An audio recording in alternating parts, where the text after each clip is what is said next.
applications because the first time we didn't get them. And so institutions were contacted if they only applied for a small amount of money or if they didn't all asked to apply or asked to increase the request.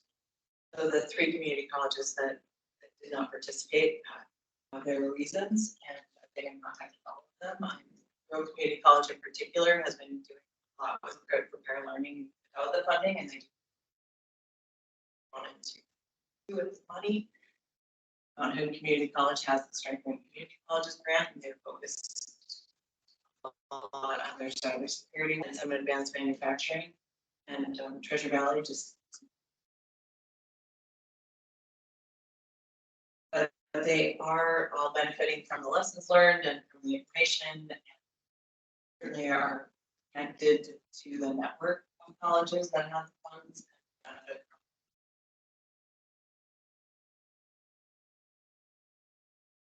Yeah, thank you so much. Other questions? Yeah, this is an action item. So I call for a motion for credit for prior. It's like Commissioner Rowe. All in favor of the motion, signify by saying aye. Aye. Aye. Aye. All opposed, same sign. Any abstentions? Motion carries. Agenda suggestion here, just that we are taking a lunch break, and then we take that break until 1 o'clock, which is what's scheduled, and then at 1 between actually 1:10, because we'll be joined by President Holder from Lane Community College at 1. But between 1:10 and 1:30, we take up the items 9.3, 9.4, and 9.5 in addition to making on 11.2 and 11.3. I think with the reports tonight, if you could let me or the chair know whether you have any questions or concerns or would like a presentation on those reports over the lunchtime, then we'll give that presentation. Otherwise, we'll propose the motion sort of in block without sort of treat it like we Okay, so is that what you? this works. Okay. Our apologies to Guthrie. All my clips ready.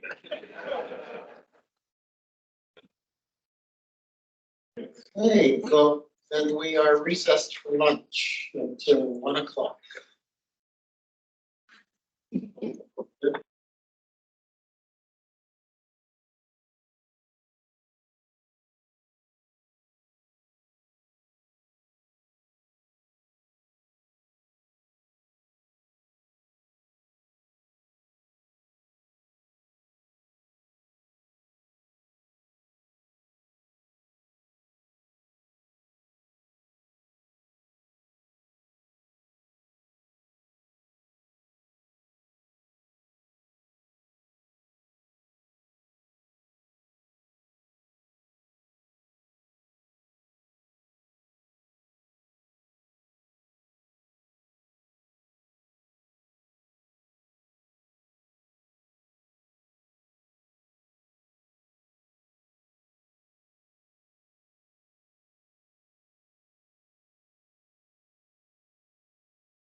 We're back on audio. We are reconvening. And the next item on our agenda. Introduction of President Bolger. Did I get that right? Yes. Cool. From Lane Community College. Welcome. Thank you very much. Chair Cross, Vice Chair Rowe, and members of the commission, I'm delighted to be here this afternoon to introduce to you one of our newest Oregon Community College presidents. In March of 2022, Dr. Stephanie Bolger was announced as Lane Community College's 8th president. Dr. Bolger has a Doctor of Philosophy in Higher Education from the University of Michigan and Harvard. Masters of Arts in 19th and 20th century British and American literature from the University of Utah, and a Bachelor's of Arts in English from Brigham Young. She's here to share with you a little bit more about herself, so please join me and welcome. Thank you. Thanks very much. Chair Claus, Vice Chair Rowe, Commissioners. For the record, I'm Stephanie Bolger. I'm the 8th president of Lane Community College. And on behalf of the Board of Education at Lane Community College and our college itself, I want to thank you for the opportunity to come before you to speak to you today. Lane Community College's mission begins, Lane is the community school. We take that very, very seriously. We have 6 locations in Lane County, and our students reflect the community. 50% of our students are 18 to 24 years of age, 40% over 25, 30% of our students are students of color. And the fastest growing student population is our Latinx students. We have about 17% Latinx students. 114 of our students are currently international students, and that's a growing student population. Lane's got a storied history. It begins with Dale Parnell. Dale Parnell was a founding president in 1964, and he left a legacy. Part of that was leading the community college movement, not just in Oregon, but nationally as well. So Lane is known nationally for academic excellence, for outstanding programs, for sustainability, and for innovation. And Lane's reputation is why I'm here. Lane chose me, and I chose Lane. A little bit about me. I'm a native Midwesterner. I was born in Chicago and grew up in a military family. I'm a literature major, as you heard, was working in public sales and also in ed tech. And I developed early on in my career an expertise in distance education and workforce development. I'm passionate about the ability of community colleges to transform lives and to lift communities economically. This passion led me to be a vice chancellor at 2 community college districts, one in Detroit and one in San Diego, before coming to Eugene in 2022. I'm honored to serve the field in many ways, including serving on the OSU Oregon State University Board of Trustees. I'm tremendously proud of our accomplishments at Lane Community College. I want to tell you about a few of those accomplishments and some of the things that we've been doing recently. Our enrollment has been increasing since winter quarter of 2023, and that's after a decade-long decline. So we were up in January of this year, over 70%, up in for the spring quarter, over 4%, summer quarter, over 7%, and at about 9% this fall quarter, and we're headed up for winter quarter 2024. There's a story in there if you'd like to hear. We also have a lot of renovation and new buildings going up. We're going to talk a bit about that. We had a $121.5 million bond that was passed in May of 2020 in the height of the pandemic.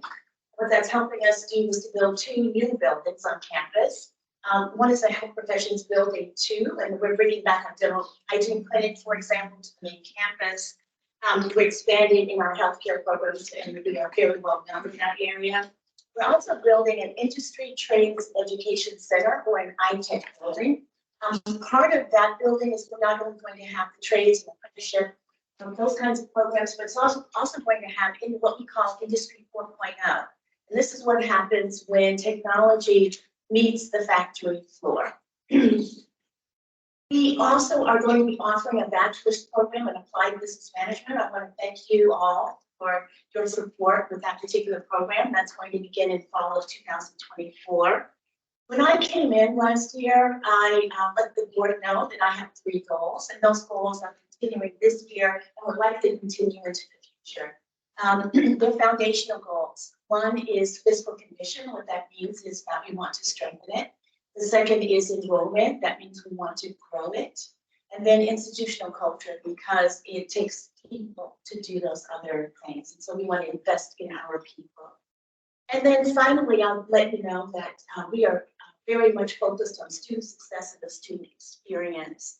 And some of that work includes being attentive to the basic needs of students, the affordability of college, and also all of the needs that students have. We have about 60% or so of our students who have basic needs issues. So I want to thank you again for the opportunity to come and say hello to you. I want to invite you to campus and get to know you, get to know each of you. So thank you very, very much, and I'd be happy to take any questions you have. Question.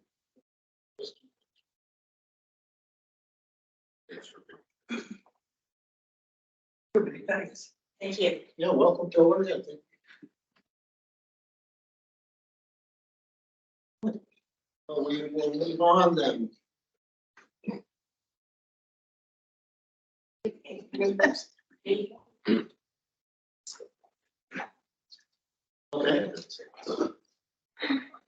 All right, we're direct your attention to items 9.3, 9.4, 9.5 on the agenda. They're all approval of various reports. The first is the annual Oregon Administrative Rules Report. The second agency review of this report, and then finally the readiness certificates of the. And if there's no objection, we consider these together like a consent. Any concerns with doing? Are you happy? Okay. Then I will entertain a motion to approve those 3 reports to the legislature. It's been moved by Commissioner Sessions. And I'll give Commissioner Pisco a second. Any discussion on that? All in favor signify by saying aye. Aye. Aye. And opposed, same sign. Any abstentions? Motion carries. Holy mackerel. Wow. We're just suddenly caught up. There you go. All right, so we're going to move on to the administrative rules of 11.1, and this is an action item. It's a permanent rule. Are we ready? Yes, we are. Okay, welcome.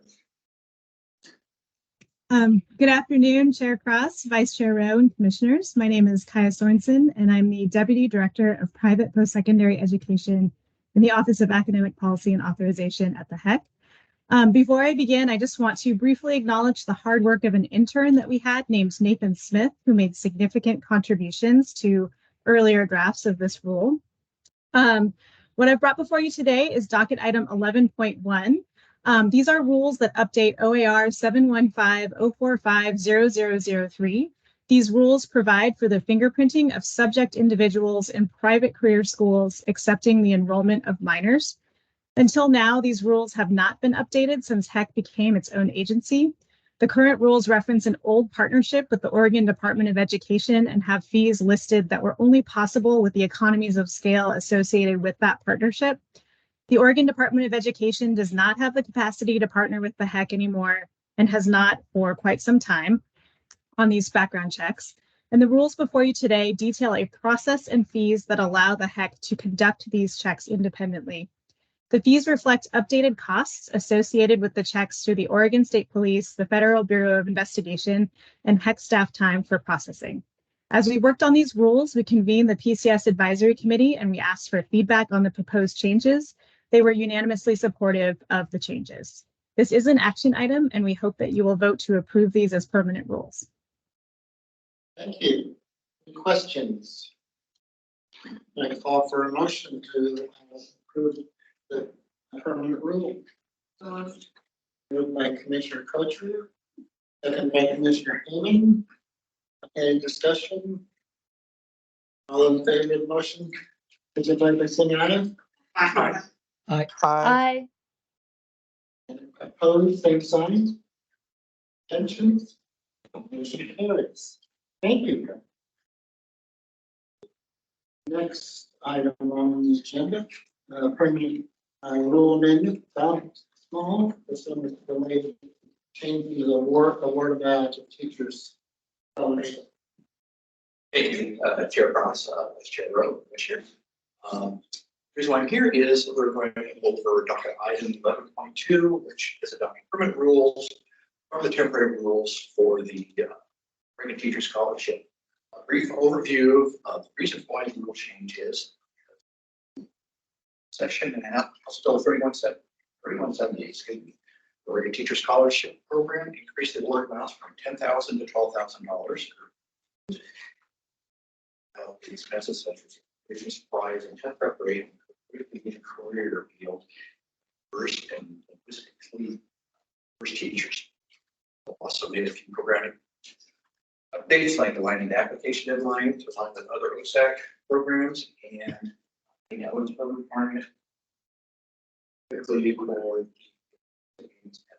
candidates. On November 15th, we had a public hearing for the permanent rules. Received feedback. Clarification on the rules. We did do some changes from the permanent rules from the temporary rules. Red line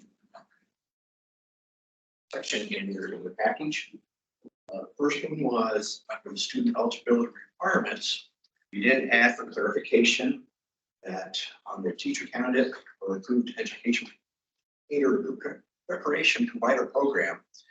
And instead of specifically addressing programs that were not fall under that thing, legal counsel decided to add verbiage stating that we can publish the actual approved programs on the page. That way, of course, the clarification, having the changing rules, programs changed.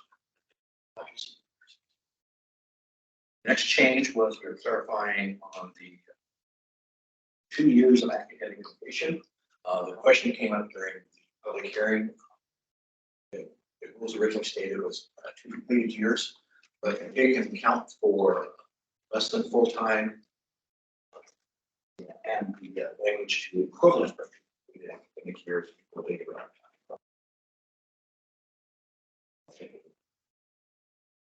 That I have.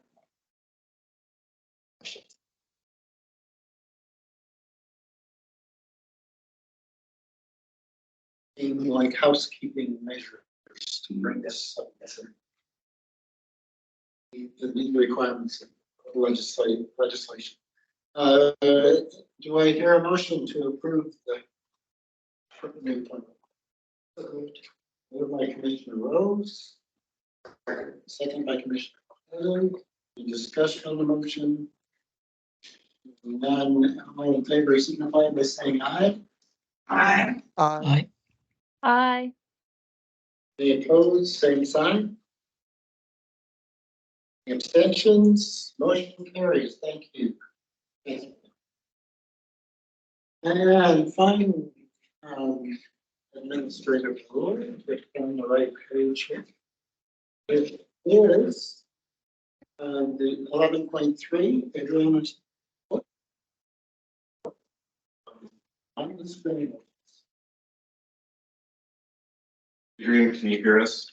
You're up. I can hear you. And do you hear me? Yes. Good. Thank you so much. Greetings, commissioners. I am Dr. Adrian Oakes. I'm the Oregon GED Administrator. And today I'm here to discuss the implications of House Bill 3068, which was recently passed by the Oregon Legislature. It's on high school equivalency testing for 16 and 17-year-olds in our state. In 2023, the Oregon legislatures enacted House Bill 3068, which brought an amendment to the process by which minors are able to test. And these are minors that are 16 or 17 years old, and it's so that they could pursue their high school equivalency tests in Oregon. And in our case, it's known as the GED test series. Under the former OARs, these students were required to present not only parental or parental guidance or consent, but also a release from compulsory education to be eligible to take these tests. This dual requirement posed administrative and logistical challenges for many students. So House Bill 3068 simplifies this process. The legislation now states that parental or guardian consent alone is sufficient in order for these students to test. The previous requirements made it necessary, for exempt from compulsory attendance has been eliminated. This legislative update reflects a pragmatic approach to educational access. It reduces barriers for these students outside the traditional school system who are seeking to complete their high school education through this equivalency testing. So the change is anticipated to streamline the process for students and educators alike. It aligns with our broader objectives, of course, to make education more accessible in our state, and it allows us to be more responsive to students with diverse perspectives. House Bill 3068 represents a significant step in adapting our educational landscape to better serve the needs of more young learners in Oregon. So thank you for letting me speak on this. I appreciate it. And we look forward to collaboratively being able to ensure the successful implementation of House Bill 3068. Thank you. Any questions? This is another action item, so entertain a motion. Moved by Commissioner Hayman. Second by Commissioner Rowe. Any discussion on the motion? Hearing none, all in favor signify by saying aye. Aye. Aye. Aye. Opposed, same sign. Any abstentions? Motion carries. Thank you, everyone. Thank you. Mr. Chair, since we now find ourselves with a little bit of additional time, I want to suggest that we jump ahead to item 13. To discuss the process for the 527 agency request budget. And our cash flow transfer council has a tight scheduling. Right, we'll be done by 1:30. Okay. Yeah, so we'll take this between now and 1:30, and then if we need to come back to it, great, we can do that. But if we get, that's also perfect. Handing out. Great, Tom. And as Tom is coming to the table, let me preface his remarks by saying just a couple of things. So what Tom will present is an overview of the touch points the commission will have with staff in the preparation of our agency request budget, which is the beginning of the budget cycle for 2025-27. We are digesting further guidance that we received from the governor's office about the governor's expectations for that process that came today. There was a meeting earlier. We're there. That was discussed by the governor's staff. So all of this is subject. Just want to sort of preface this by saying all of this is subject to revision. We further sort of process the governor's expectations for how agency request budgets will be developed, particularly with a particular emphasis on how we will engage our partners, institutional partners, community partners. What Tom will present today doesn't say quite as much about that, but there may be implications from the governor's recent guidance on how we are engaging our institutional partners. So I just wanted to preface this all by saying, this is a draft, and we'll update it as. Thanks. Go ahead, Tom. Chair Cross, members, for the record, Tom Rail, Director of Operations. And as Director Cannon mentioned, this is a draft, but luckily the timeline corresponds to what we heard this morning, the instructions we received from the governor's office, the Department of Admin Services. And it may seem early, we have 18 months until the biennium to start our budget season. But if you look at the end of the timeline, our agency request budget is due September 1st, which is about 8 months away. And that agency request budget has 3 parts.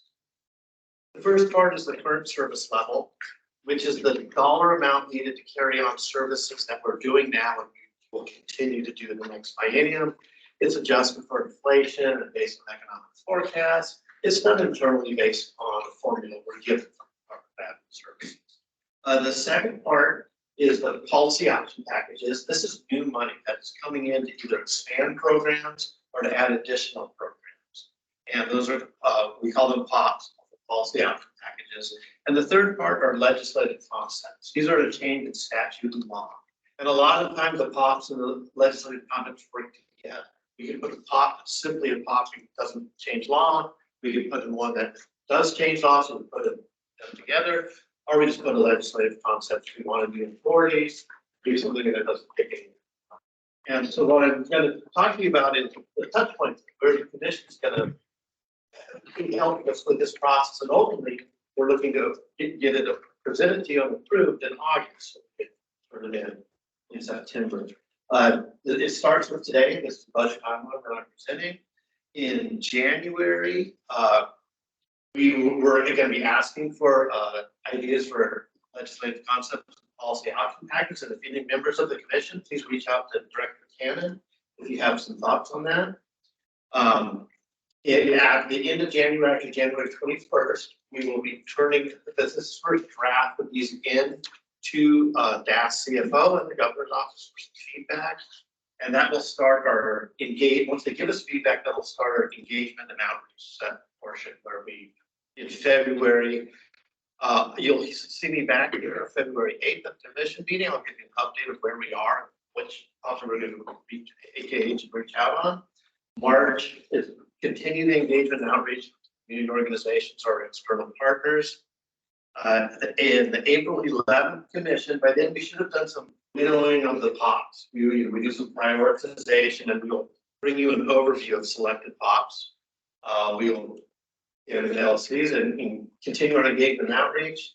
And in the May F&A commission meeting, we're going to have a more focused, if any of the legislative concept or policy option packages are more detailed, we'll have a focused discussion on that.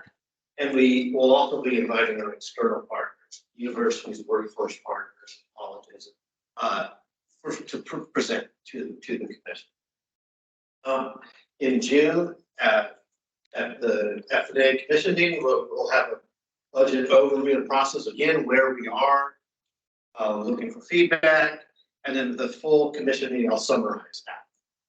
In July is going to do some internal work, get the budget presentation, bring back to the commission for August. And in August, we'll be presenting you what we hope is our budget for agency budget request for the Veteran 7 meeting.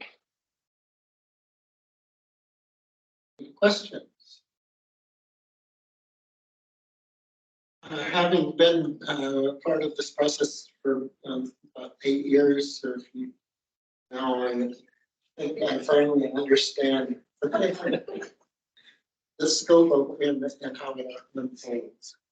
So thank you for this preliminary discussion of it. I've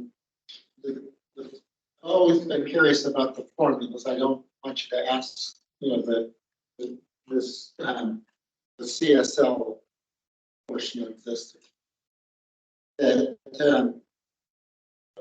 allows you to build a budget from past.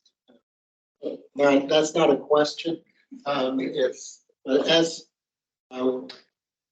you bring the different components forward, some concise discussion on how those things are formulated is useful to our decision making process. So thank you, Chair Cross. I think it's good advice to what to bring. Yes, it's impossible not to be curious about what happened in this morning's meeting and if it changes your processes or what you anticipate. Dramatically or slightly or in what? So the biggest change, I think, is that we're gonna have more collaboration with the governor's office. And it's, it's one enterprise, one Oregon, so that our agencies, all the agency budgets for the executive branch are working together.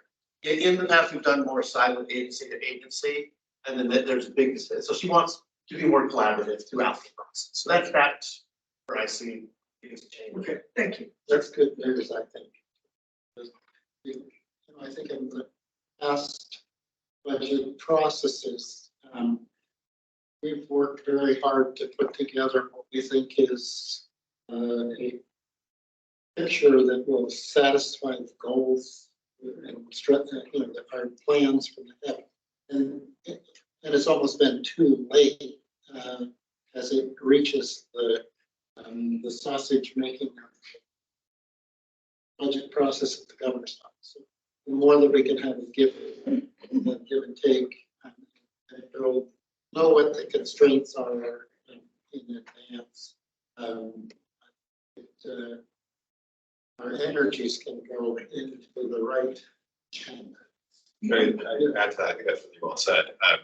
And I too am optimistic that this increased partnership with the governor's office will make our efforts more fruitful. I recognize that there are some commissioners for whom this will be first or maybe their second budget development cycle in this role at least. I'll just note, which may be obvious or maybe not, when the HECC presents an agency request budget, it typically isn't constrained by any limits on what dollar amount limits on what we can request. Right now, again, in partnership with the governor's office, maybe we will learn that there are some constraints or some guidance, but historically it's not a constraint.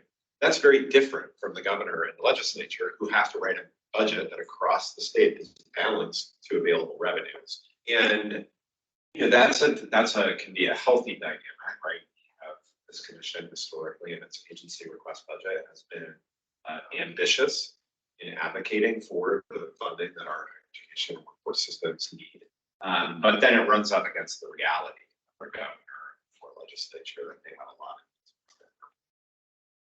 So again, I think it just speaks to the value of partnership with the governor and her staff to know earlier rather than later what the priorities are, what kind of constraints she, if any, she wants us to operate within, and we'll be sharing that with you and navigating as we proceed. But I just especially for the first timers, just know that's sort of the dynamic here. We get to request historically. We've got to request anything.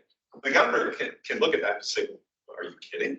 Like that would be nice, but there's reality, right? Which is that she can't request; she has to present the balanced budget. Governor's budget, governor's vision. Well, thank you. Thank you. Please, the commission will hear from you regularly. Well, we are just a minute away from our 1:30 item, the transfer council report. Yes, Alex Gilman. Oh. Can you hear us, Alex? I can. Can you hear me now? Welcome. Thank you. Okay to proceed? Yes. Okay, good afternoon. Good afternoon to Chair Cross and the commissioners. My name is Alex Gittleman, and I serve as Vice Provost for Academic Affairs and Senior Vice Provost at Oregon State University.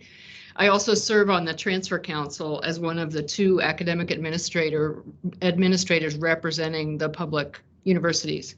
I understand that the Transfer Council co-chairs were unavailable today, and so I was asked to step in and give this report, which I'm happy to do. As you're aware, the Common Course Numbering System mandated by Senate Bill 233 is under development, with 10 courses already being offered this year throughout the state. 14 courses are in the process of being worked on for the system, and they're lining up now to be voted on and approved, hopefully, by the Transfer Council in early 2024. We have another round of courses coming up for the system, and I know that some HECC staff are already starting to work on forming subcommittees for that work for the next round of courses. This work has really involved deep engagement of faculty around the state, and I'd really like to acknowledge and appreciate that work. It's also been a huge lift for HECC staff who are scheduling and supporting the many meetings of the Transfer Council and the numerous subcommittees of the Transfer Council. And so I'd like to acknowledge and appreciate that work too. All institutions have implemented commonly numbered courses. As with any new system, there's some institutions are still working out a few details. In particular, are we getting the right correct information into the catalogs? Are we making sure that students and advisors across the state are aware of the changes and so forth? And we expect as we mature, as this whole process matures, that those items will get cleaned up in the next round of courses entering the system. The Transfer Council, with the help of HECC staff, has also been overseeing and coordinating the development of major transfer maps as mandated by House Bill 2998 and Senate Bill 233. 5 MTMs are currently in existence in the state and 3 more are under development. I believe that approximately 50 students have completed an MTM to date at a community college. But the universities were not aware as of this last summer of having received any students who had taken an MTM. Some of this is likely related to communication and advising and just the newness of this system, and some of it to different systems that we have in place throughout the 24 institutions. Last summer, all 24 institutions responded to surveys about implementing the common course numbering system and about the offering and implementing of the core transfer maps and the major transfer maps. And the reporting on the results of those surveys, the input from those surveys is largely the content of the report that you received in your, or that you have in your materials. I'd like to just highlight a few themes from the report, because I think they illuminate some of the growing pains the institutions are experiencing around these transfer tools, but also some of the successes. Some institutions still need to work out a few of the kinks, as I mentioned, in terms of what information they're showing about the common course numbering and what has to appear in the catalogs. But many have made all the appropriate updates and are keeping track of that really nicely. Communication about common course numbering and about the MTMs to students and to advisors is really varied across the institution. Most institutions are using email announcements, they're updating websites, but it still feels like there could be more done to really make sure that students and advisors and faculty and so forth are aware of these tools and the utility of them. Communication across the state could also be improved. It's really a large, complicated process with lots of different committees and subcommittees. And I think the Transfer Council probably needs to work on identifying the ideal points of contact at each of the institutions, and then kind of delineating what the responsibilities and expectations are of those points of contacts for their institutions, for communicating at their institutions. As I mentioned before, the common course numbering work and the major transfer map work rightfully relies on the expertise of faculty, and there's really been tremendous engagement across the state, though it also comes with some stress and an additional workload for both faculty and then also the professional staff who have to then implement the changes across the different institutions. The Transfer Council is currently working on administrative rules that will govern the common course numbering system. And in addition, the council recently charged a general education subcommittee to help maintain a broader view of the interrelationships among the common course numbering system, the core transfer maps, the major transfer maps, and other existing transfer tools in the state. So with that, I will conclude my remarks, and I'm happy to answer questions from the commissioners. Thank you. Any questions? Ms. Ray. You sort of knew. Okay. Thank you very much for this report and for being here. We're very glad to have you here.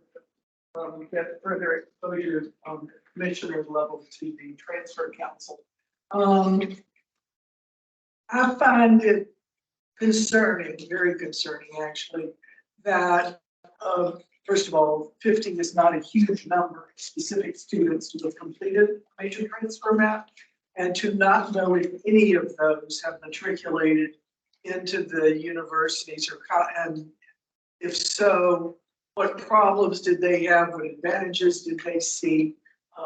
And if we don't do anything else with all the administration we have of this, we ought to be identifying those 50 and going back to either a strong subset of them or to each one of them to find out if they are matriculating, why or why not. We have been working on this for new members. Somebody probably heard me talk about it before, for decades now, and intensely working on it for the last 6 years.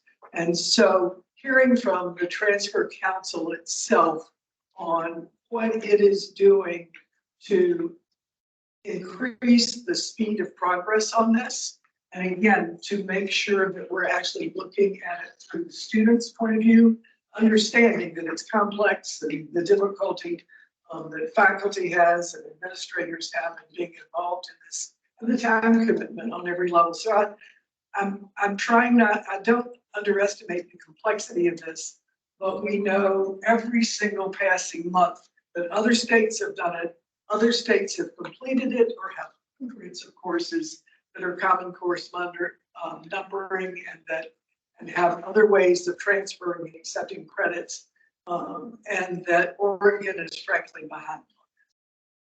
Also, I think as we track it across time, longitudinal studies do help a lot.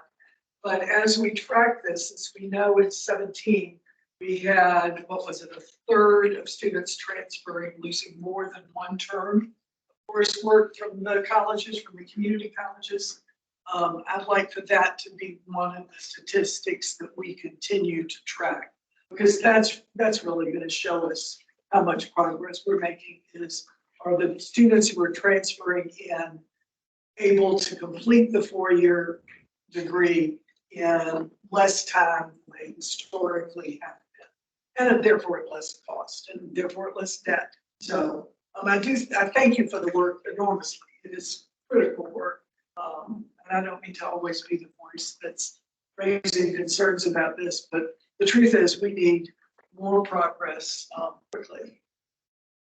And we will help and support you in any way we can. Thank you. I appreciate your remarks, and I can certainly bring that back to the co-chairs of the Transfer Council. The data collection we've done to date in terms of these surveys was about the institutions, right, and about progress that they've had in implementing the tools and making sure that the pathways are clear to students and so forth.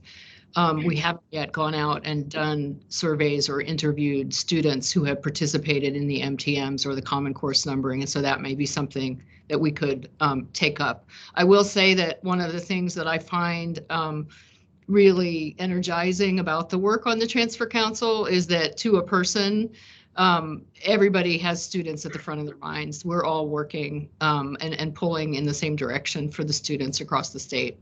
So thank you.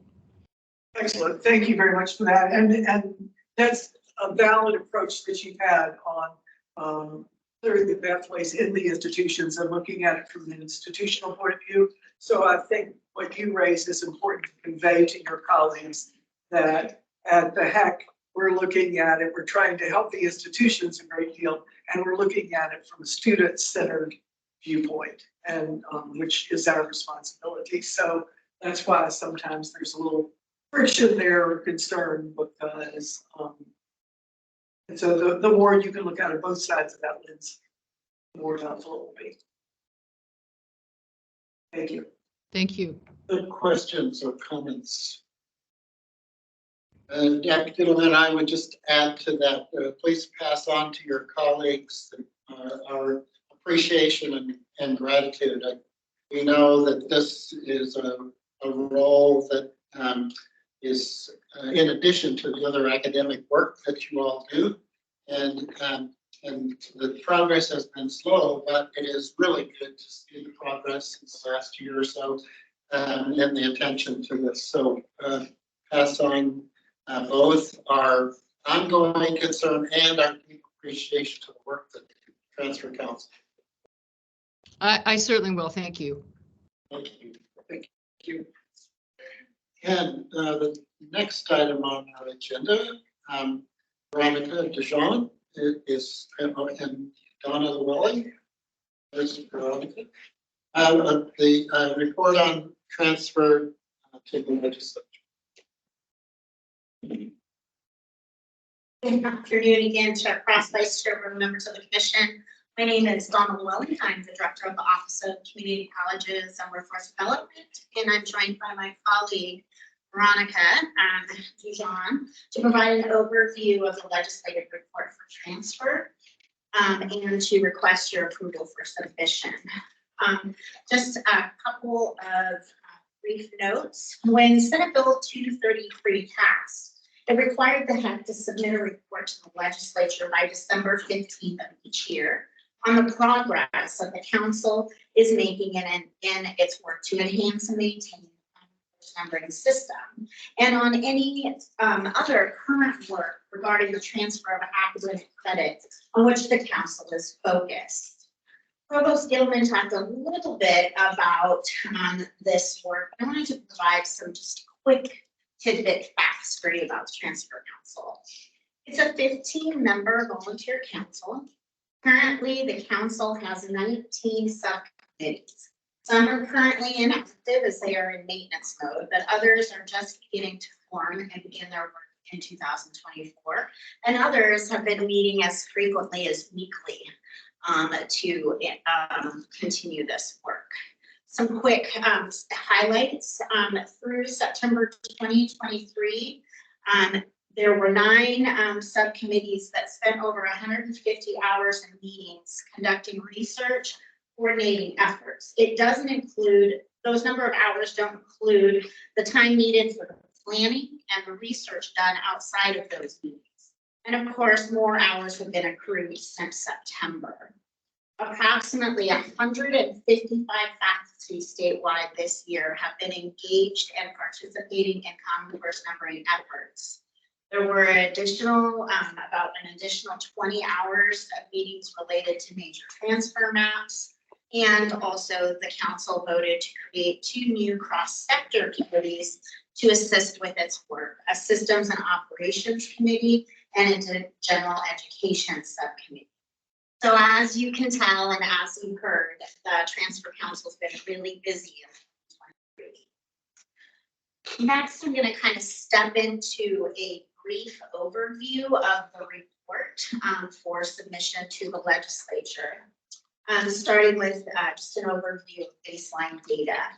The initial data shows disparities in debt levels, graduation rates, and credits at graduation between transfer and first-time students. Despite some improvements, gaps still remain. A note of good news is that over the last 2 years, student debt has declined, and while the number of credits have remained largely the same, graduation rates have increased. Importantly, differences between first-time freshmen and community college transfer students have not narrowed on any of these measures. It's important to note that due to the pandemic, it's difficult to draw conclusions from changes over this period. An update on implementation. The Transfer Council has been developing recommendations and implementing Common Core numbering and major transfer maps.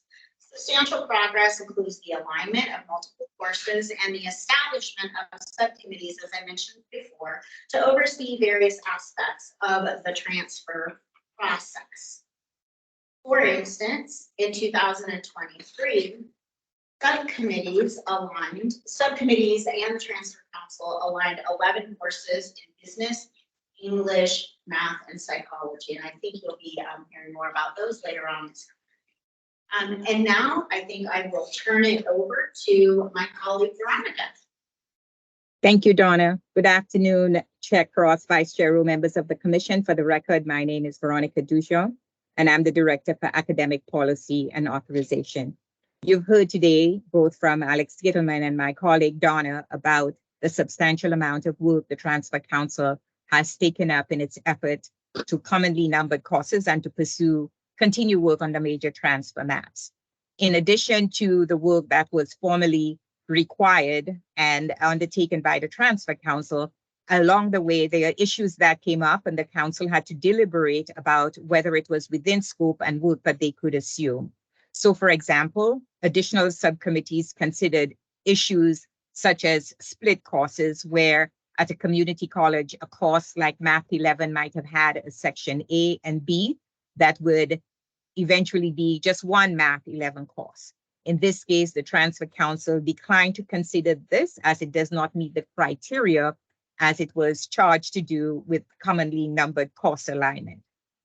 It also considered co-requisite courses, a one-credit companion math course that provides effective and non-cognitive support for students. The Transfer Council also declined to consider this as they did not meet the criteria for common course numbering alignment.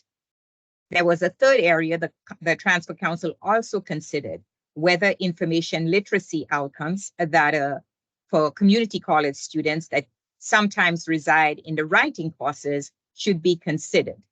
And the Transfer Council agreed with the opinion of the commonly numbered writing, the CCN, writing subcommittee's memo that the information literacy outcomes are not to be included in the task of aligning course outcomes for the writing courses. In August 2023, the Transfer Council approved the list of courses to be worked on for the 2024 year. And this includes some 14 courses that will be tackled at in the biology series, in business, in chemistry, in economics, psychology, and sociology. In addition to the work that the Transfer Council has been doing, the agency, HECC staff, also had responsibility for doing some preliminary planning work on a transfer portal. The work continued in 2023 on the exploration of the development of a transfer portal to support the work that will be done in the transfer space for students. The contractor that was employed to do the work successfully completed several required artifacts for our Department of Administrative Services IT requirements to clear the process for the next stages. Funding for the project, however, was exhausted. And at present, the work completed for the project is waiting for review and approval by DAS, Department of Administrative Services.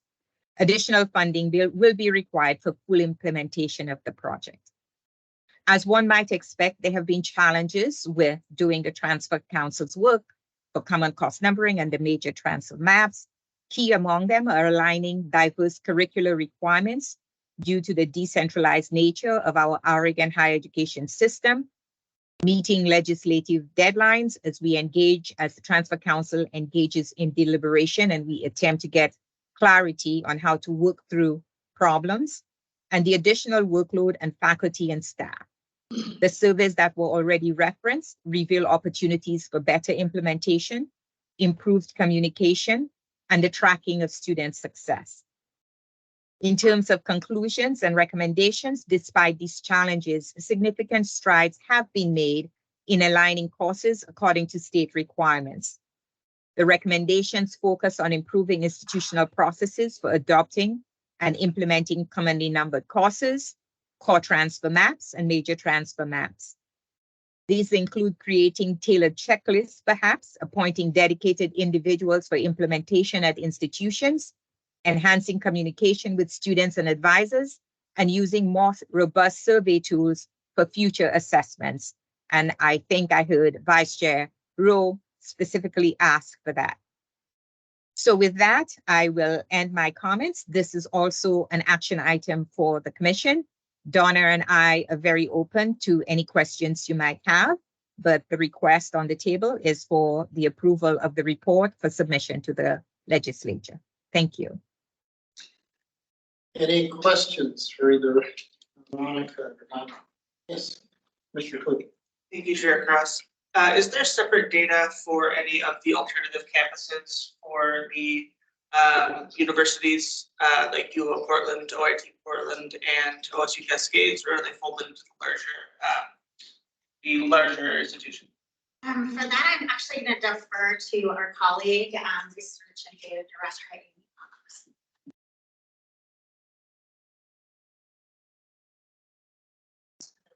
So in Oxford research and data. Thank you for that question.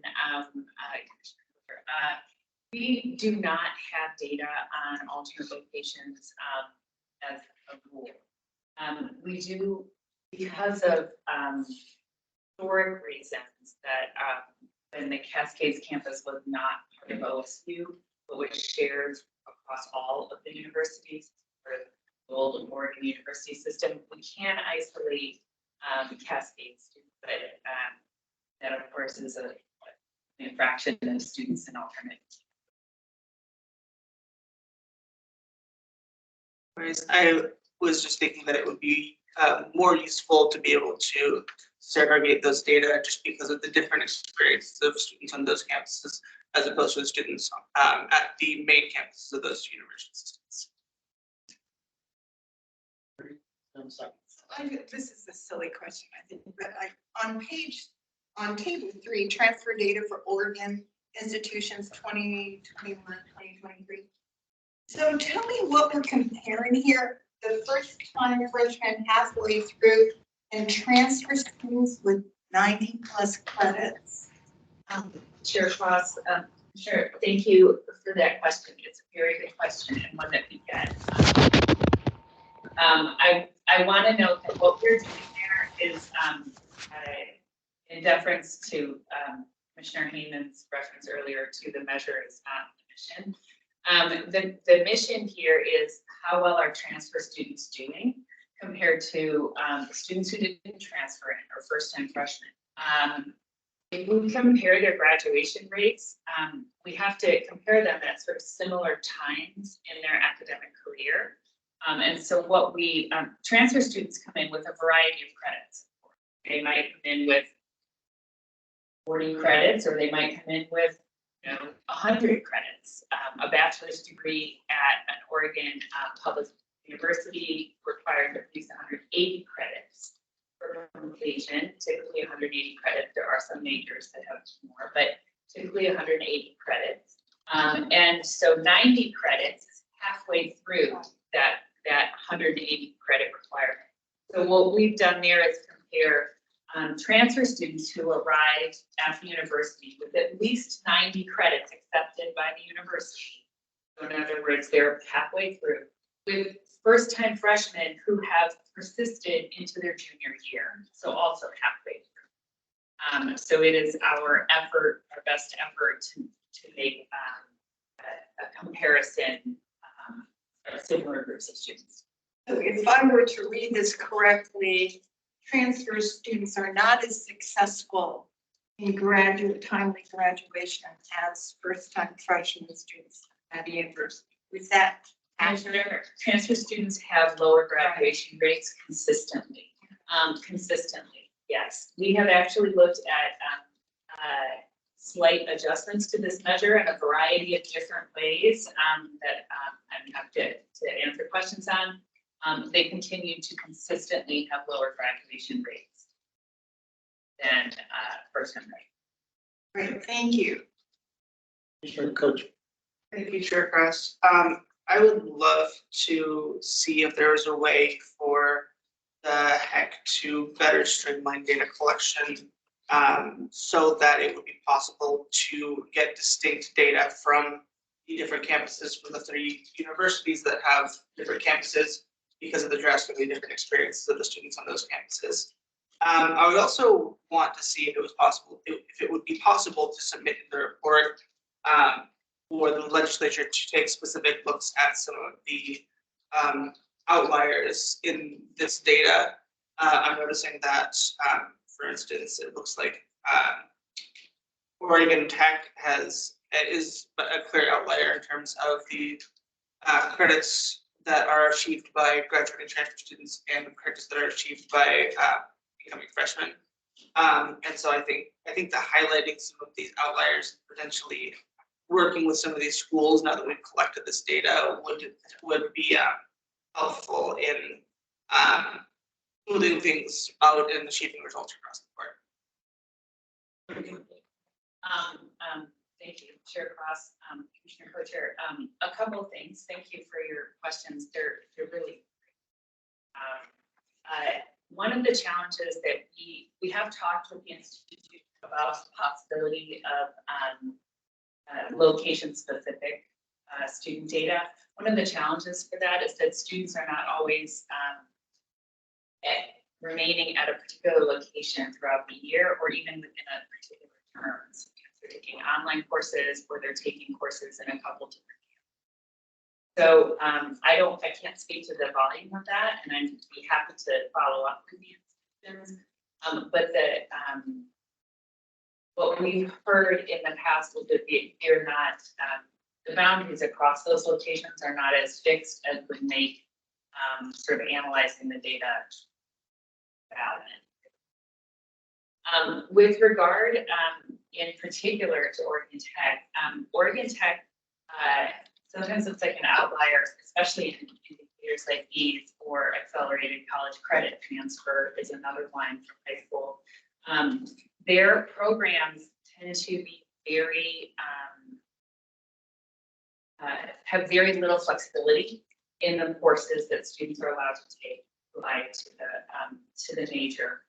The technical programs, in contrast to a liberal arts and education degree, which has a fair amount of flexibility across disciplines for satisfying requirements. In comparison to that, the technical programs tend to have very few electives, very few general education requirements, and have a very narrow pathway, if you will, to completing that technical degree. So I'm confident that that is a significant reason for why you're seeing that. Thank you so much for that. Is there a specific reason why Oregon Tech has that those credits as an outlier where universities with similar degree pathways such as Portland State and Oregon State look to not have the same issue? Thank you for the question. I think I would want to look at major specific differences before having confidence in an answer, and I'd be happy to do that. Send that out to you. That'd be great. Thank you. Thank you. Commissioner Hammond and then Commissioner Nelson. Let me just sort of offer a cautionary comment. I think the issue of the differential success with regards to transfer students and students who originate with a university has sometimes been used to argue for that there might be a lack of academic rigor at that prior institution, and I just wanted to, it's not necessarily a valid outcome. In fact, there's significant research that indicates that the shift in culture is perhaps a greater impediment to continued success than it is the academic preparation. So I just want to be careful that we don't go, oh, that must be because. So we want Commissioner Nelson. Well, I just want to, so when I look at first-time freshmen and transfer students and credits at graduation, would it be a reasonable assumption that if that gap is narrowed in terms of credits at graduation, that somehow our transferability is working better? Chair Cross Commissioner, yes, that is, I think, the assumption, the interpretation that we would draw. To the degree that transfer students are graduating with similar numbers of credits as their first-time freshman peers, we would assume that the pathway is smoother and clearer for them. I think that we would also want to add, and I, in reference to Vice Chair Rowe's comments, a question about how many credits they earned total, including at community college. Universities sometimes have very good reasons for not accepting those credits. I'm not trying to imply that they didn't. But I think that is part of the pathway as well that we would want to incorporate. These measures were adopted after the 2017 legislation. There's no reason that we could supplement them. I do think that there is this, in terms of graduation rates, yes, also, if we, to the degree that those differences narrow and that transfer students have graduation rates that are similar to their first-time freshman peers, we would assume that the pathway is moving. The reasons for the pathway smoothing, I think, is the sort of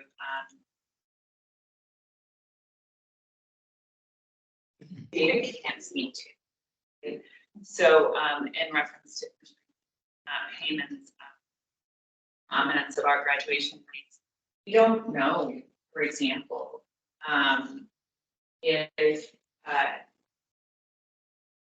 if transfer students are not graduating at the same rate because they have lost momentum, as an example of just an entirely different potential explanation, because they burned through their financial aid. As by lost momentum, I mean things like they are more likely to go part-time and have competing non-academic responsibilities, and to the degree to which those responsibilities overtake the academic pathway. There could be a variety of reasons that those graduation rates are lower. I think that the question that I would say is that the data only sort of answers so much, but where is the obligation of the state to help smooth that out? Well, I think part of that too is when you look at debt and graduation rate, and we talked about this, the heartbreaker, those who have the debt but no graduation. And so when I look at percentages of graduation and I look, so I think that's a growing concern. And then time to graduation is also different. Yes. And the time to graduation is another economic cost because you don't have the opportunity to put that degree. One more question. Thank you, Chair Cross. I'd like to make, I have two quick questions. The first one is I would love to talk further with HECC staff about standardizing data collection from universities. I see OSU Cascade is sometimes treated as their institution and has pulled it into the rest of Oregon State. OIT and U of O Portland campuses are often not separated at all. So I'd love to see how we can better standardize that data collection across everything that HECC does, which is not an issue with the report. But the second question is, this data presents a really clear picture of the difficulty of geographic separation when it comes to transferring. The 4 community colleges that are currently achieving under 60% graduation rates upon transfers, they're all located in rural counties, and 3 of them are located over an hour drive away from any universities in the state. So I think that I would request if we could look into the correlation between geographic separation from pursuance of a bachelor's degree and the success in transfer students from those community colleges. Yes, we absolutely can. We do look at disparities in graduation rates by rural or mixed origin, the urban origin, studying urban adults. And we certainly could do that for transfer students. One slight complication, which does not prevent us from doing it, but just for awareness, is that transfer students do tend to be later in their life getting their bachelor's degree, and we don't always have as early of data on their origin. And so we use what we have, right? And we report what the sort of the county of record, the zip record. Sometimes it's not where someone grew up.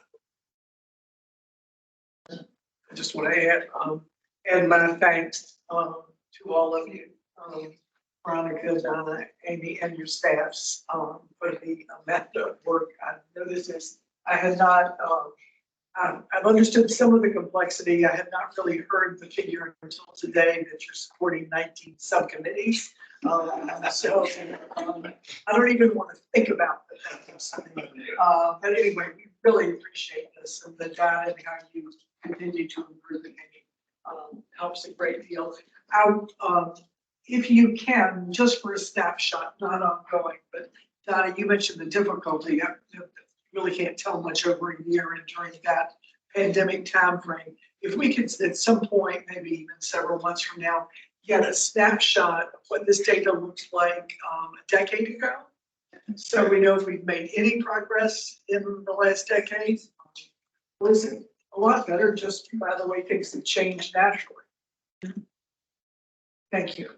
Okay, with that, I will entertain a motion to approve the report on transfer. So we moved by Commissioner Cochran, second by Commissioner Bisco, and discussion of the motion.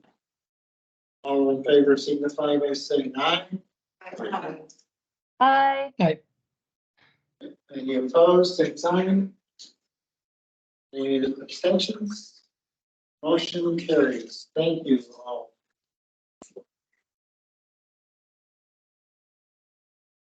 Yes.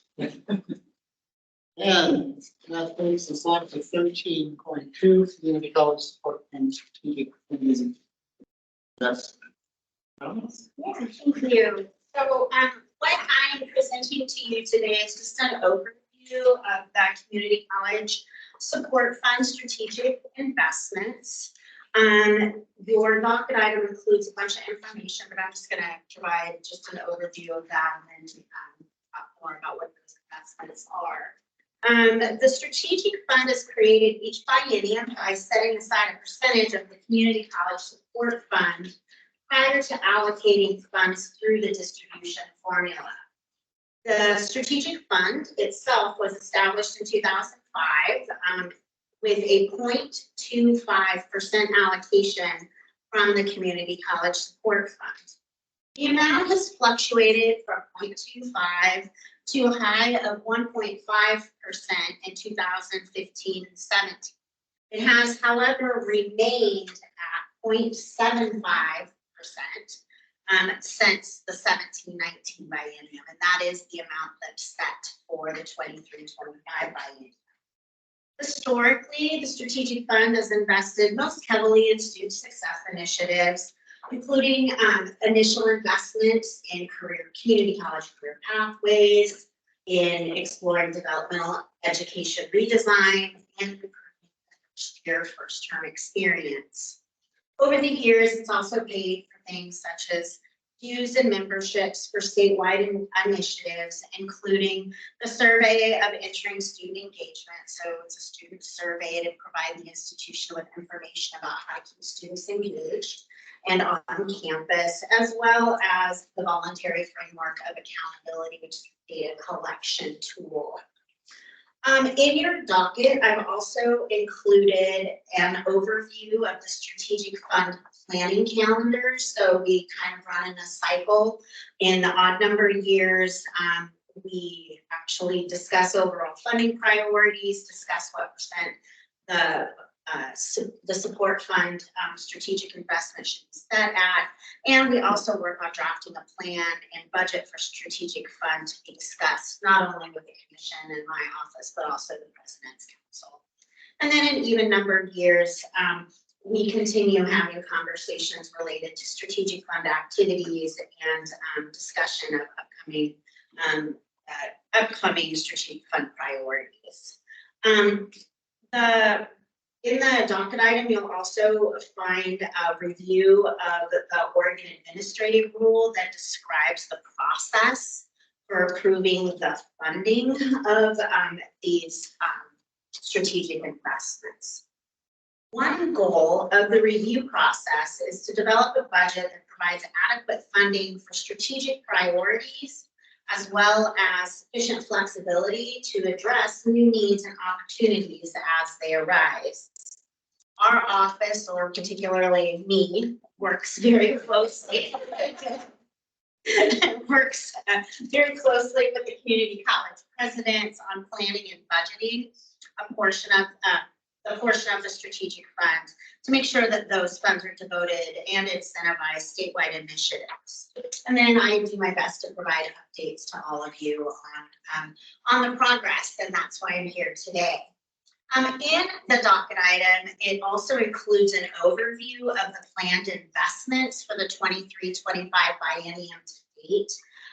What I've done is I have shared with you in the table kind of the title, or what we're calling the investment area, a purpose statement as to why those funds are being expended for that particular investment. When the Oregon President's Council voted to support the investment, what the amount estimated of investment is, now I will say these are estimated numbers. I will update them once we have actuals, but these are the amounts that were budgeted.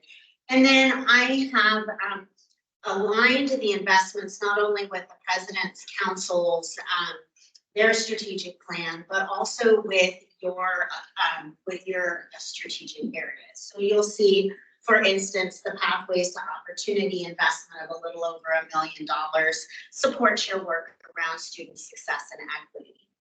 And so there's an overview of each of the investments that are currently slated. Each of those investments will be subject to contractual obligations, including providing information related to the outcomes of the investment and the impacts made. Information regarding those outcomes and achieved impacts will be shared with you during future meetings as the information becomes available. And with that, I'm happy to answer any questions that you might have.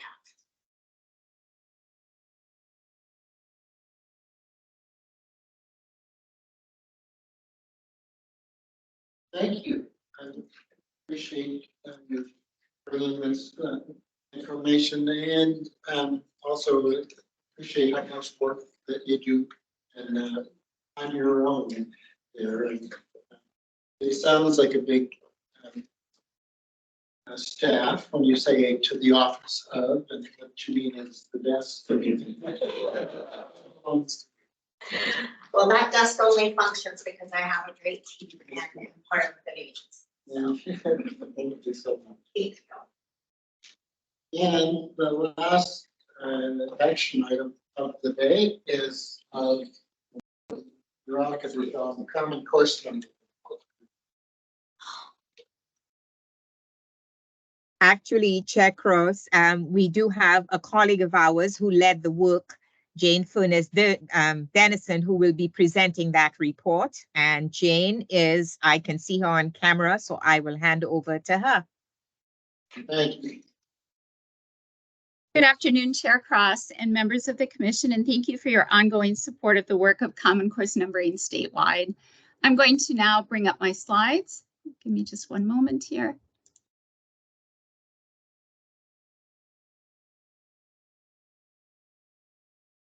Go. All righty. So as Veronica mentioned, my name is Jane Dennison Furness, and hopefully you are seeing the slides now. I'm a post-secondary transfer specialist for the Office of Community Colleges and Workforce Development. I'm also the lead for facilitating Common Course numbering. I'd also like to take a moment to recognize the subcommittees that have worked tirelessly to align 11 of the most transferred lower division courses over the course of this past year. Today, I will be presenting information on 8 of the 11 courses that were aligned in 2023. So the master list of courses eligible for CCN alignment was created from a master list, oops, lost my place here a moment, from the master list of the 80 most transferred courses in Oregon created by registrars and enrollment specialists from all 24 public institutions. Each year, Transfer Council, with feedback from the Systems and Operations Subcommittee, selects courses for alignment for the upcoming year. In 2023, 14 courses were selected for alignment. Writing 115, Math 254, and Psychology 101 were deferred until a later date at the request of the subcommittees. The remaining 11 courses were aligned this past year. Each of the 4 faculty subcommittees that met to align coursework in 2023 submitted a recommendation report. The other 3 subcommittees, all 4 subcommittees submitted recommendation reports. Psychology submitted their report in June, and then the other 3 remaining subcommittees submitted their reports in November. CCN Psychology and the Math subcommittees also submitted minority reports. The CCN Psychology Minority Report provided a rationale for teaching Psychology 201Z and 202Z as a 3 instead of a 2-course sequence. Additionally, the report requested that Psychology 201Z and 202Z be taught as 5 instead of 4 credit courses as suggested in the recommendation report. The CCN Math Minority Report provided an alternate solution for aligning course credits for Math 251Z and 252Z. In short, the alternate solution reads, consider allowing institutions to have the flexibility to choose either 4 or 5 credits for these courses, with the understanding that the courses will still transfer seamlessly with the same course number and name between institutions. Currently, Transfer Council is investigating course credit alignment, and once they have received information requested from the Systems and Operations Subcommittee, they will make a determination on the request in the CCN Math Minority Report. For this reason, the 3 math courses will not be presented for HECC Commission approval at this time. So on the screen here, you see the 8 courses that Transfer Council is recommending to the HECC Commission for approval at this time. In the CCN framework created by the CCN Systems and Operations Subcommittee, institutions are allowed some variance in a course prefix or what we might call the subject code. So that would be differences like MTH or MATH for a math course. Institutions are also able to add up to 25% to both a course description and course learning outcomes, as long as the core information as aligned remains intact. So this brief slide here represents the process for creating and approving a CCN course. This reflects both SB 233 and the Faculty and Systems and Operations Subcommittee charges, which were created by Transfer Council, just so you're aware of this process of course approval. This information is also in the Common Course Numbering Handbook, which is found on the Resources for Common Course Numbering webpage, which is linked on this slide at the bottom. I'm sorry, is there a question? Okay. So this slide just gives us a brief overview of the CCN framework. So this tells you what is included in alignment. This was created by the Systems and Operations Subcommittee. And for more on the framework, you can use the links in the bottom of the page for the CCN reports and memos. Learning outcomes are required to align and be the same as per the faculty charge approved by Transfer Council, as is the other items here: course title, description, number, subject code, and course designator. As outlined in the CCN framework, the framework should accommodate the course descriptions and common course outcomes as identified by the faculty subcommittee. On this slide, we see a list of the chairs and co-chairs for the 2023 CCN subcommittees and their institutional affiliation. So these are the folks who put in an enormous amount of work, time, effort, research behind the scenes that is not calculated in the 155 plus hours that it took to align these courses this year. And I did want to include a brief slide showing the number of folks who were involved in this work. These tallies include the Systems and Operations Group, Gen Ed Group, and Outcomes Assessment Subcommittees. Not included here is the CCN Rulemaking Subcommittee, which is 5 folks who are working on the Oregon Administrative Rules for Common Course Numbering. So as per SB 233, subcommittees must have equal representation. Transfer Council determined this would be 8 members from community colleges and 8 from OPUs for all subcommittees except Outcomes Assessment, which only has 8 total members. Some institutions had replacements serve on subcommittees when a member needed to step down. So that's why we see high numbers from certain institutions, like OSU having 14. They had a number of replacements this past year. I do want to note that 2 institutions were not represented on any subcommittee this past year, and that's Klamath and Treasure Valley. However, information from coursework at all institutions was included in the gathering of research, and subcommittees reached out to all non-represented institutions via email and affinity groups to include as many voices as possible in deliberations. And folks from non-represented or non-voting institutions were invited to attend subcommittee meetings to participate in discussions.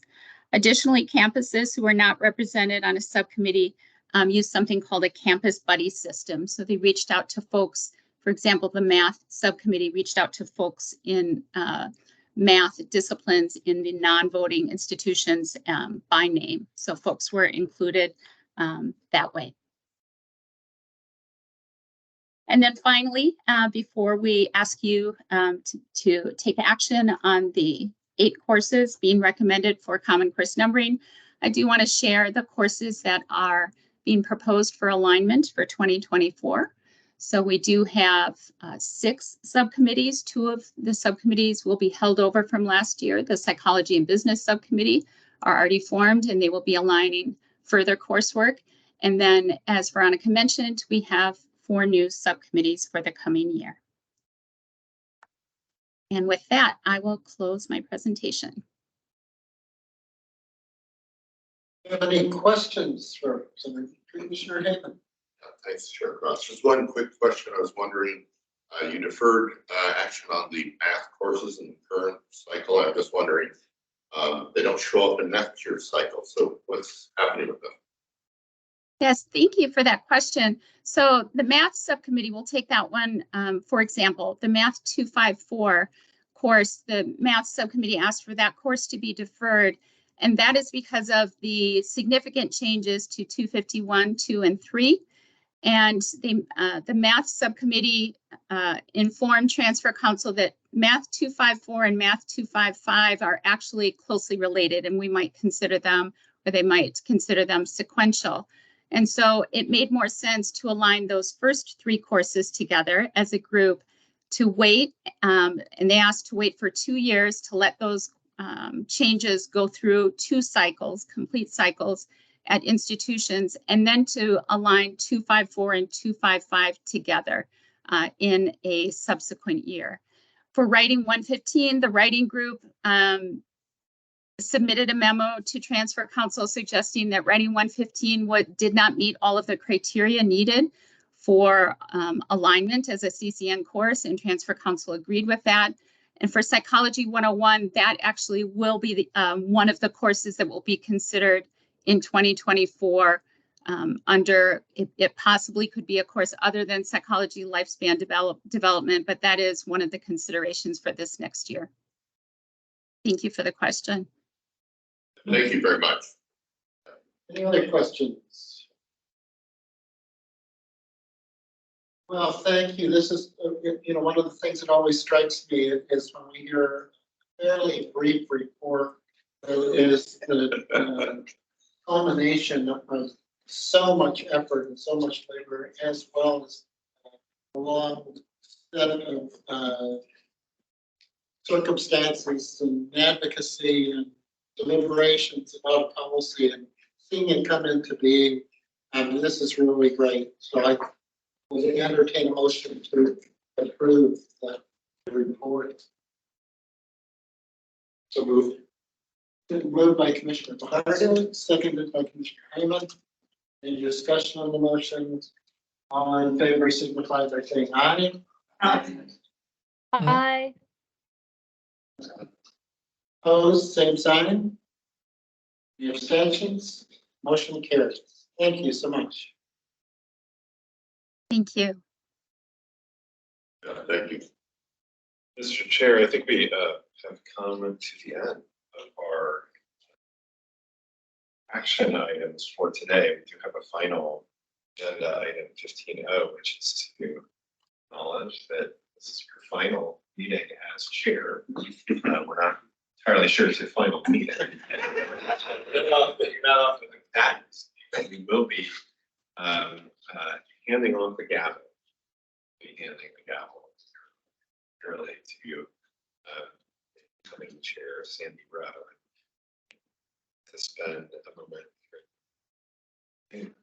recognizing you, allowing Chair Rowe and else to say what they would like to say. Election service to the HECC. Yes, I'll start us off, but I know there are other people who have things to say, so I won't go through all of them. I'm going to chapter one. First of all, Terry, it has been an absolute joy to work with you throughout 9 years on the commission, and especially as chair. I learned so much. It is so much. It's just a real pleasure to watch how you lead and to see both the decades in higher education and the expertise you bring to it. Also the grace and your great ability to link one complex thing we're doing to another complex thing, and to see that overview and those connections, and to just always approach things with such an open mind and open and generous heart. I think of you as sort of embodying all the values that we have as a commission, and you embodying them as a person and as an individual. And so that's been a lot of fun. Most of all, though, when I think of all of the intelligence and expertise and all of the characteristics you bring, the one that stands out for me is your generosity. Your generosity to all of us, your generosity to our partners, to me personally as works beside you. And it's really interesting. You're generous in many ways, but one of the ways that I will always remember is the amount that you have shared culturally with us who did not have the window that you have. It's like this whole extra level of intelligence that you have. You didn't have to share with us. You didn't have any obligation to share with us. And it really has, I think, for me, and I'm guessing for others, widened the aperture in just a lovely way that I consider a gift. And so I thank you for that gift, and I will miss you a great deal. Thank you. Anyone else? I would certainly like to add that everything Sandy said is so true.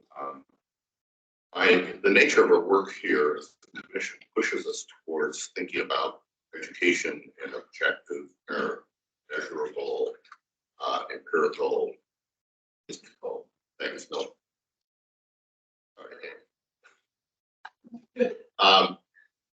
Over and over again, you remind us that there is an organic, qualitative nature to learning and being learned. And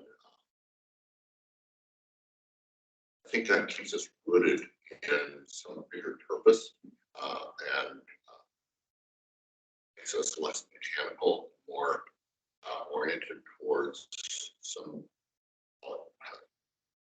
perhaps I can use the word spiritual in a non-religious way, spiritual meaning. And I appreciate that. I certainly hope we retain that. And if you don't, you need to come back and scold us. Thank you so much. Alan?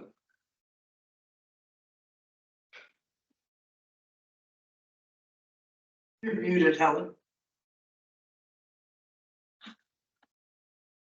Sorry, I had trouble with my sound there.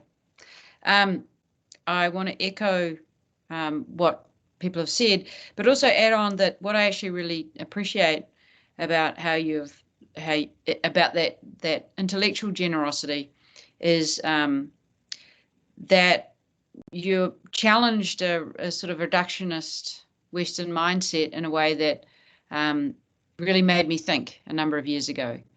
And I really appreciated that and used that to go looking in all sorts of interesting corners for other ways to think about some of the things that you've raised over the years.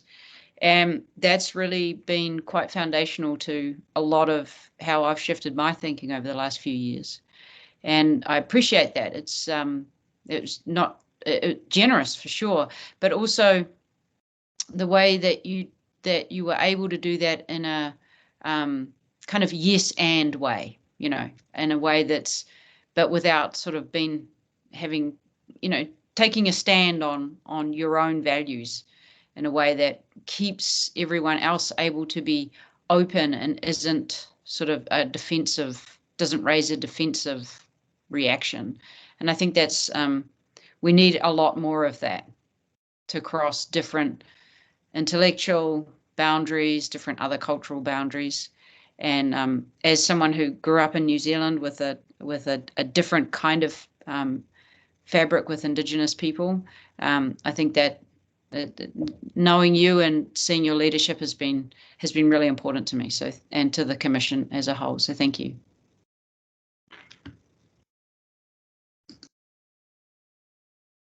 Well, before or no? Yeah.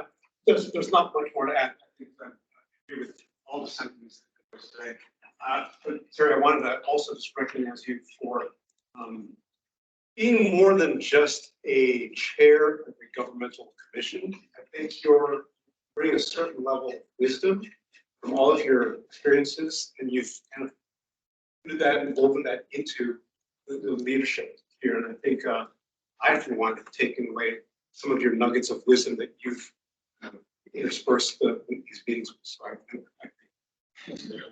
one of my clips and thank you. Emily? Thank you. And I really appreciate this opportunity to say a brief thanks to Terry for everything that you have taught me in my time on the commission.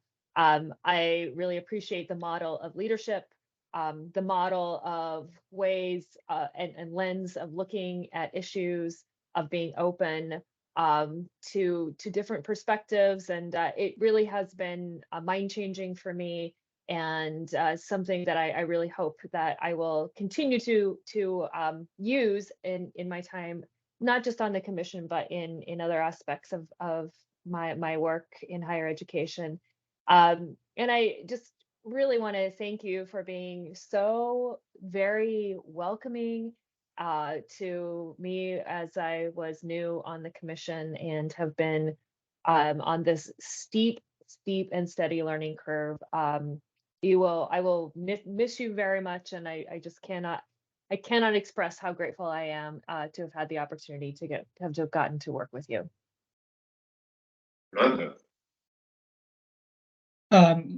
I just want to express a sincere thank you, Chair Cross. There are different ways that human beings can lead, and your way is one of the best. It comes from an area of wisdom, peace, and patience in listening. And I've learned a great deal simply by listening to your words. Thank you for your work.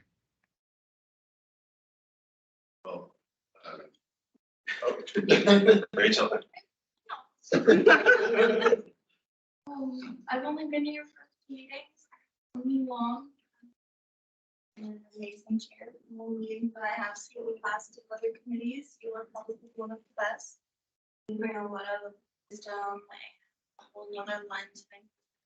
I've had a lot of experience in it, and I still think you have a lot more to give. And I feel like you're a very pillar to the foundation. Thank you. All right. Well, before Chair Cross actually passes on the gavel, we want to make sure he's not without. So this plaque is Terry Cross from Minor Education Coordinating Commission and offers the service leadership as a commissioner and chair of HECC 15 to 2023.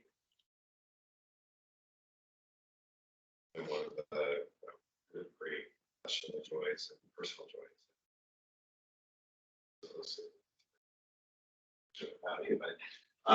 But here we are. So, who's got a camera? Come on. Capture this moment.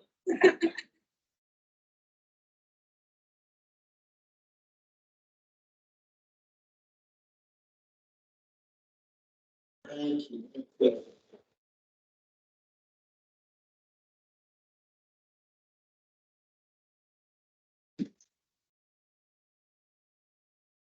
It's been an absolute pleasure to serve with all of you and those who came before you. And when I came, I had struggled with the acronyms and sometimes had to ask lots of questions just to understand what different processes were. And I've been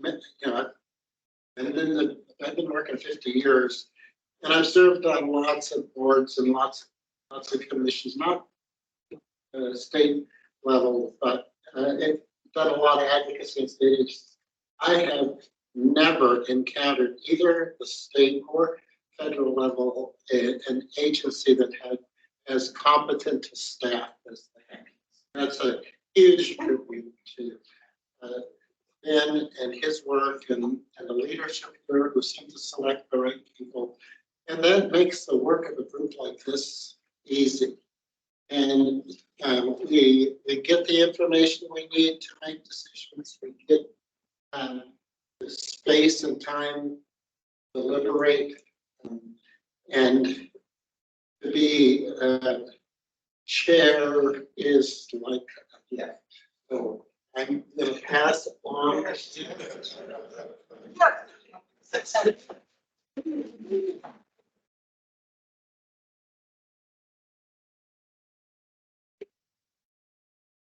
think I can wrap my ass that there's a journey.